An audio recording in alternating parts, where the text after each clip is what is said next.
আসসালামু আলাইকুম বন্ধুরা, সেরা স্বাদের রান্নাঘরে সবাইকে স্বাগতম। আজকে আপু বানিয়েছে বড় মাছের টিকিয়া, যা খুব সহজেই সামান্য কিছু উপকরণ দিয়ে বানানো যায়। আপনারা চাইলে বাসায় তৈরি করে খেয়ে দেখতে পারেন। চলুন রেসিপিটা শুরু করা। আমি এইখানে 7 পিস মাছ নিয়ে নিয়েছি। আপনারা চাইলে যে কোনো মাছই নিতে পারেন, তবে আমাদের ঘরে সব রকমই মাছ থাকার কারণে আমি সব ধরনের মাছই নিয়ে নিয়েছি। আমি এখন মাছগুলো সিদ্ধ করে নিব। মাছটা ভালোভাবে সিদ্ধ হওয়ার জন্য 5 থেকে 7 মিনিট সিদ্ধ করে নিব। আমার মাছগুলো সিদ্ধ হয়ে গেছে। আমি এখন একে একে মাছগুলো তুলে নিব। এখন আমি মাছগুলোর কাঁটার ভালোভাবে বেছে নিব, যেন কোনো কাঁটা না থাকে। এখন আমি সামান্য পরিমাণ কিছুটা তেল দিয়ে দিব। তারপর আমি পেঁয়াজ দিয়ে দিব এবং ভালো করে বাদামি করে ভেজে তুলে নিব। পেঁয়াজটা আমার ভালোভাবে ভাজা হয়ে গেছে, এখন আমি তুলে নিব।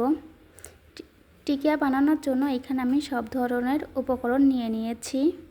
আলুটা আমি আগে থেকেই সিদ্ধ করে রেখেছিলাম, মাছের সাথে আলুটা ভেঙে দিয়ে দিব। এখন আমি পেঁয়াজ বেরেস্তা দিয়ে দিব, কাঁচামরিচ কুচি দিয়ে দিব, তারপর ধনে পাতা কুচি দিয়ে দিব। আমি এখানে শুধু ডিমের কুসুম নেব, সাদা অংশটা নেব না। সামান্য লবণ, হলুদের গুঁড়া, মরিচের গুঁড়া দিয়ে দিব। তারপর আমি একসাথে সবগুলো মেখে নিব, ভালো করে মেখে নিব।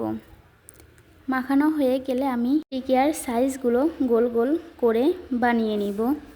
এইভাবে আমি সবগুলো বানিয়ে নিব। সবগুলো এইভাবে আমি বানিয়ে নিব।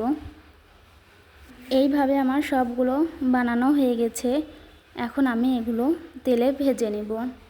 টোস্ট বিস্কুটের গুঁড়ো আমি আগে থেকেই করে রেখেছিলাম, আর ডিমের সাদা অংশটা রেখেছিলাম। কড়াইতে তেল দিয়ে তেলটা গরম হয়ে আসবে, তখন আমি টিকিয়াটা ডিমের সাদা অংশে চুবিয়ে তারপর টোস্ট গুঁড়োর মাখিয়ে নেব। তারপর তেলে ছেড়ে দিব। সবগুলো আমি এইভাবে ভেজে নিব। যতক্ষণ লাল লাল না হয় ততক্ষণ পর্যন্ত ভেজে নিব। যখন লাল লাল হয়ে আসবে তখন আমি তুলে নিব। আমার প্রায় ভাজা হয়ে আসছে, দেখতেই পাচ্ছেন কালারটা অনেক সুন্দর হয়েছে। এই রকম কালার হলে আমি তুলে নিব। আপনারাও এই কালারটা দেখেই তুলে নেবেন। কালারটা বেশ সুন্দর হয়েছে, দেখতে কিন্তু খুব সুন্দর লাগছে, খেতে ভীষণ মজার হয়। আপনারাও বাসায় একবার হলেও তৈরি করে খেয়ে দেখবেন। অবশ্যই কেমন হয়েছে কমেন্টে জানাবেন। আর এরকম নতুন নতুন রেসিপি পেতে আমার চ্যানেলটাকে এখনই সাবস্ক্রাইব করে দিবেন। আমার ভাজাটা প্রায় হয়ে গেছে, এখন আমি নামিয়ে নিব। কালারটা কিন্তু খুবই সুন্দর হয়েছে। বড় মাছের টিকিয়াটা খেতে কিন্তু খুবই মজার ছিল আর খুবই ভালো লেগেছে। আপনারা একবার হলেও বাসায় বানিয়ে খেয়ে দেখবেন, আপনাদের কাছেও ভালো লাগবে। আর যদি মেহমান আসে তাহলে অবশ্যই এই রেসিপিটা বানিয়ে দিবেন, আপনাদের সবার প্রশংসা করবে। খেতে কিন্তু খুবই মচমচে ছিল আর ভালো লেগেছে। আজকে আমি এই পর্যন্তই শেষ করছি। আল্লাহ হাফেজ।